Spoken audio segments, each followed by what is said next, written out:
What's up, guys? Muller Reaver here with another Raid Shadow Legends video, and the new patch came out. The Phantom Shogun's Grove has released, and we're already speed farming at least one of the stages that we need to. So if you're familiar with the Sand Devil's Necropolis, the stages that you really want to focus on are the same with the Shogun's Grove.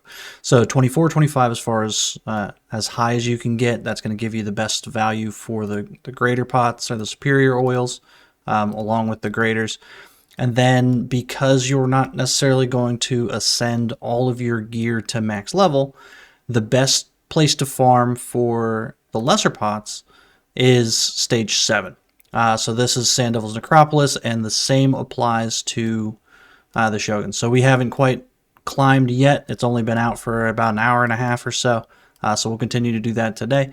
But the team that I was trying, just to see if it continued to work, is the best team to farm on Sand Devil 7 is Little Miss Annie. Little Miss Annie can one-shot this boss. If you haven't seen this comp before, let's run it here real quick.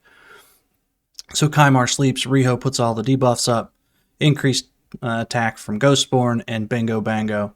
4 seconds later, Little Miss Annie takes him down. So super quick farm.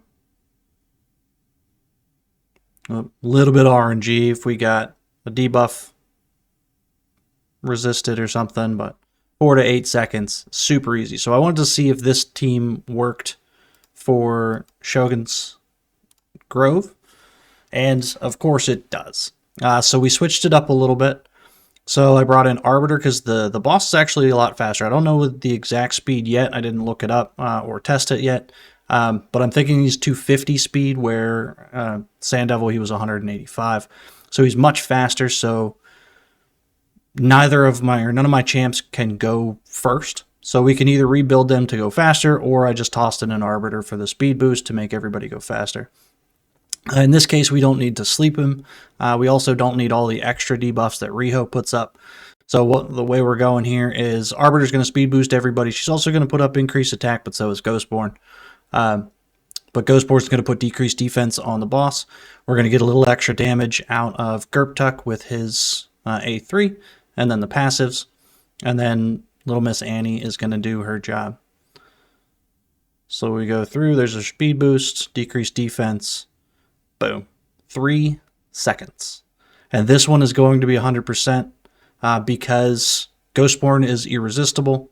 Gerptuck puts the poisons on allies, so you can't avoid that. And then Little Miss Annie is just going to take down the boss lickety-split. So if you have Little Miss Annie, she's going to be incredibly useful here on stage 7 as well. As far as the stats go, we'll show you the builds on these guys.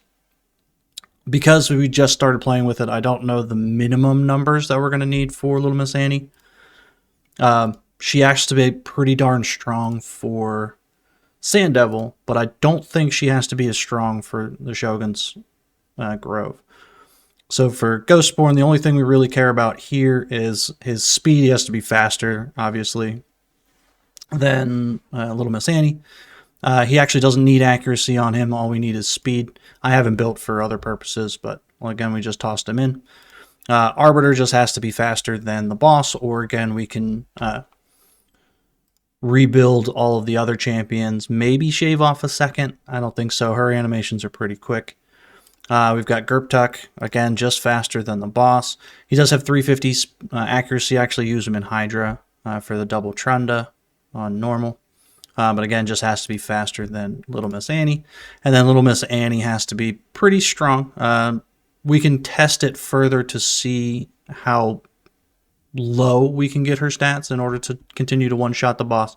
But the way I have her built, she's 205 speed, 6.6k attack, and 283 crit damage in Savage. As far as her masteries go, we do have her down to Helm Smasher. That's for other things. If you want consistency, you can go Flawless Execution because we don't want to rely on that Helm Smasher proc. Again, that would come back to the min-maxing of the stats we actually need. But moral of the story, just build her strong. If she doesn't one-shot, build a little bit more. You can also bring in Like I was trying Draco for a minute because he has the weaken. However, he kept getting resisted, so it wasn't a consistent clear. Ghostborn, obviously, with the irresistible decreased defense, works a lot better. But you can bring in Draco, you can bring in Lydia, anybody that puts up the decreased defense and weaken. That weaken is going to assist Little Miss Annie in the stats that she's going to need. But yeah, it works. So for presets on this, obviously we got Little Miss Annie opening with her A3. Ghostborn is going to prioritize his A3. Gerptuck prioritizing his A3, and Arbiter prioritizing her A3. Pretty quick, pretty simple. Should get the job done. I'm pretty happy with it. We are definitely going to be farming the crap out of stage 7. We got to continue to climb to 24 and 25. We know YST's put up a couple of videos as far as some easy farm teams for that, so we're definitely going to try those, see what we can figure out. But that's it for this one. Just wanted to get one quick out there just to show you this pretty cool team. We'll catch you in the next one. Later.